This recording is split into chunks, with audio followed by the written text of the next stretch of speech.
తెలంగాణ వ్యాప్తంగా ఈ నెల 5వ తేదీ నుంచి అద్దె బస్సులు నిలిచిపోనున్నాయి. తమ సమస్యలను పరిష్కరించకపోతే ఈ నెల 5 నుంచి సమ్మె చేస్తామంటున్నారు అద్దె బస్సుల యజమానులు. దీనిపై మరింత సమాచారాన్ని మా ప్రతినిధి కిరణ్ అందిస్తారు.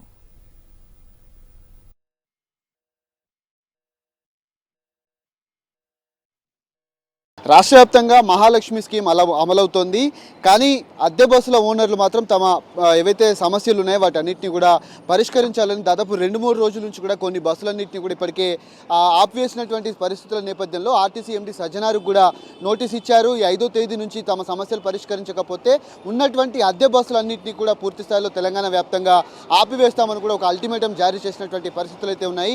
వారి సమస్యలు ఏమున్నాయి, ప్రస్తుతం వాళ్ళ డిమాండ్లు ఏంటి అనేది కూడా మనం తెలుసుకునేటువంటి ప్రయత్నం అయితే చేద్దాం. సమస్య గతంలో ఉన్న కేఎంపీఎల్ ప్రస్తుతం కేఎంపీఎల్ రావట్లేదు.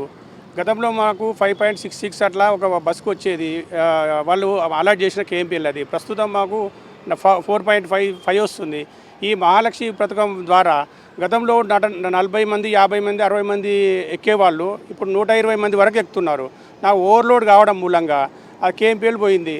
ఫర్ ఎగ్జాంపుల్ ఫర్ డే మాకు ఇచ్చిన షెడ్యూల్కు ఒక 300 కిలోమీటర్కు 60 లీటర్లు ఇచ్చారనుకోండి, ఇప్పుడు 70 లీటర్లు వస్తుంది. రోజుకు 1000-1200 రూపాయలు, 1000 రూపాయలు 1200 లాస్ అవుతున్నాం. అట్లా నెలకు 30,000, 32,000 అట్లా లాస్ అవుతున్నాం. కాబట్టి ఈ లాసు ఎవరు బేర్ చేస్తారు?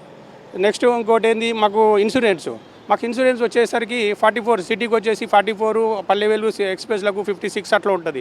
ఇన్సూరెన్స్లో మాకు అగ్రిమెంట్ క్లియర్ మెన్షన్ చేసి ఉంటుంది. ఆర్టీసీ ఆర్ఎంఓ వారు కూడా మాకు క్లియర్గా ఇన్ని సీట్లు ఇంతమంది అంటే మెన్షన్ చేసి ఉంటుంది. ఫర్ ఎగ్జాంపుల్ ఏమైనా ఇన్సిడెంట్ అయింది, ఏమైనా యాక్సిడెంట్ అయింది, ఆ ఇన్సూరెన్స్ వాళ్ళు మాకు క్లెయిమ్ ఇవ్వరు. అంటే కొత్త బస్సులు కూడా ఈ మధ్య కాలంలో వస్తున్నాయి. అద్దె బస్సులు అనేది చాలా కాలం నుంచి నడుస్తున్నటువంటి పరిస్థితి ఉంది. ఇప్పుడు మీకు వచ్చినటువంటి ఇబ్బంది ఏముంది? ఎందుకు మీరు 5వ తారీఖు నుంచి బస్సులు నిలిపివేయాలని కోరుతున్నారు? మహాలక్ష్మి పథకం ఇచ్చినప్పటి నుంచి మేము ఆర్థికంగా చాలా నష్టపోతున్నాం. ఎందుకంటే మాకు సీటింగ్ కెపాసిటీ 44 సీటర్. 44 సీటర్ వాళ్ళు మాకు 120 మెంబర్స్ ఎక్కుతున్నారు బండ్లో. ఎక్కడం వల్ల బండ్లు లోడ్ పెరిగి మాకు మైలేజ్ రావట్లేదు. మెయింటెనెన్స్ పెరిగింది. కరోనా తర్వాత విపరీతమైన మెయింటెనెన్స్ పెరగడం వల్ల మేము ప్రతి నెల ఇబ్బంది, ఆర్థికంగా నష్టపోతున్నాము. ప్లస్ డ్రైవర్ల సాలరీస్ కూడా తక్కువ ఉన్నాయి. వాళ్ళు తక్కువ ఉన్నది, మేము ఎక్కువ ఇస్తున్నాం. అయినా కూడా దానివల్ల మేము నష్టపోతున్నాం. డిమాండ్లు ఒక 6 డిమాండ్ల మేము రిప్రజెంటేషన్ ఇచ్చాము. దానికి ఇప్పటివరకు ఎటువంటి సమాధానం ఇవ్వలేదు.